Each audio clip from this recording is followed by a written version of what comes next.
Hey, are you a business owner, entrepreneur, or professional? If so, we want you to apply to be a featured guest on our show. My name is Adam Torres, and I host the Mission Matters series of podcasts. I've recorded over 3,000 episodes, and we are just getting started. How do you know if you'd be a good guest to be on the show? Well, only one way to find out, and that's to apply, but I'm going to let you in on a little secret. We want guests that have a story to tell, guests with a brand, a product, or a service that can benefit my audience of listeners. If this sounds like you, go to missionmatters.com and click on Be Our Guest to apply. I'd love to talk to you and get to know more about your story. Again, head on over to missionmatters.com and click on Be Our Guest to apply. All right, now let's get into the show. Hey, I'd like to welcome you to another episode of the Mission Matters Business Podcast, your source for all things business. My name is Adam Torres. You can follow me on Instagram at AskAdamTorres. Keep up with my book releases, book tour schedule, all that good stuff. And as always, if you'd like to be a guest on the show, just head on over to missionmatters.com and click on Be Our Guest to apply. All right, so today I have Jimmie Williams on the line, and he's president and CEO over at Washington Literacy Center. Jimmie, welcome to the show. Thank you. Welcome. So we have a really important topic to talk about today. So we will talk about low literacy and the lack of digital skills and how it's really been detrimental for many to access vaccine appointments. So it's a big deal.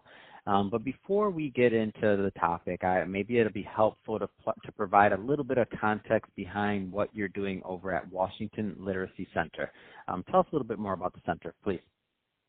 Sure. Washington Literacy Center, we've been around a long time. We started in 1963 with the specific reason of teaching people to read. Since that time, with the advent of digital literacy and technology, we have evolved into a full, holistic approach lab, focusing on teaching adults all things literacy with the understanding that reading is the core. So we focus on teaching reading to adults who are usually sixth grade level and below, math skills, workforce skills, all of the skills that really takes them to have an adult function in society, function in their jobs, and really to make sure that they and their families are able to succeed. So we really specialize and take a holistic approach of integrating people into the workforce and helping them to be really viable and successful and self-sufficient. Wonderful. So let's just dive right into today's topic. So obviously a lot going on with pandemic, COVID, all these different things. And I think a topic that we don't talk about enough is really this deep digital divide in the country overall and how that's affecting people. So you're working on this day in and day out. What are you seeing? Yeah, well, what we're seeing is that we have a lot of adults. One, if you're not literate, then the whole computer world and things we take for granted, it's really inescapable and it's beyond you at the same time. These adults struggle. So sitting on a computer, sending an email, and everything that we take for granted is difficult. And these same adults a lot of them don't have internet. They might have cable television or other visuals, but the actual ability to type at a computer and to interact, that's something they don't have. And secondly, I'll tell you that we also have a problem with Adam, is that these same adults are, they have school-age children. The children are in the house. But all of the tools and things that we have, they're dealing with low income. They're dealing with poverty. A lot of them are working during the pandemic. And it's created a sort of distress among all of them, and the idea of really getting access to essentials such as a vaccine, they're real problems. And let's talk a little bit more about access, just in general. So, access to computers, access to internet. I think, sometimes it's assumed, but there's there's a large segment of the population that don't have access to some of these basics that maybe some of us out there take for granted. It's true, and let me break it down, Adam, another way. If you have access, they usually have low-speed internet. And now that you have people that are, digital education and schooling, you have one kid that's already a strain on what little internet you might have. Two, 3, and then picture the scenario. You're in an apartment that might have 2 bedrooms and 4 kids or 5 adults.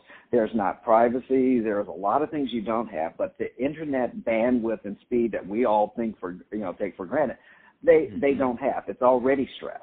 And add on top of that, if you don't have any internet at all, and then there's a mad scramble to get it. And if you get it, are you getting enough that's for your family? And for the adults that we train, they're trying to get their children educated in school. That's a requirement from day to day. So the sacrifice for them, in addition to having to work and work longer hours to ensure that you have income coming to the house during these stressful times, is they kind of roll off the conveyor belt. There's nothing for them.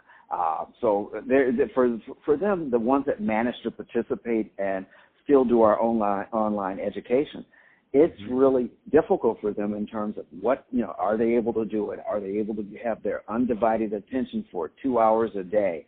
And when you see all types of other issues that continue to crop up that are impediments. So how have some of these challenges, whether it be digital literacy or even access to computers, as we've been speaking about, or internet broadband, how's that really affected your older adults in DC who need to sign up for vaccine appointments? How's that working out? I can tell you, it means that you call in. Adults have told me, especially our seniors. But a lot of the adults, they try to register, and there's DC has done a very good job, I think. But it tells you, when you look at the availability of the vaccine that's coming from a federal level and those access, despite doing a good job, that you call in and you might find out that you have 200 calls ahead of you or 100 calls ahead of you. And most of our people, they're going to call. They're not going to use a computer. So that's one difficulty. Problem. The second is, how do you inform them about the process? If your literacy level is low, or if you don't have access to a computer, then all the ads and all the advertisements and any of the notices, chances are you're not seeing them, you're not getting them. So we find that just the idea of when you do decide to call, and because of you being marginalized and low income, you get discouraged easily. So if you're trying to call in and there's 200 calls, there's only so many times you're going to continue trying before you give up. Now, we've done something different. We've also have teams of people. We actually help register them on the computer. We make the calls for them. But at the same time, it's still labor intensive, and you've got to convince them to trust you to give you your birth date and personal information. So there's lots of barriers that are still really hitting. They hit the average person who might have children to navigate it, but in this particular case, Adam, that's far more difficult.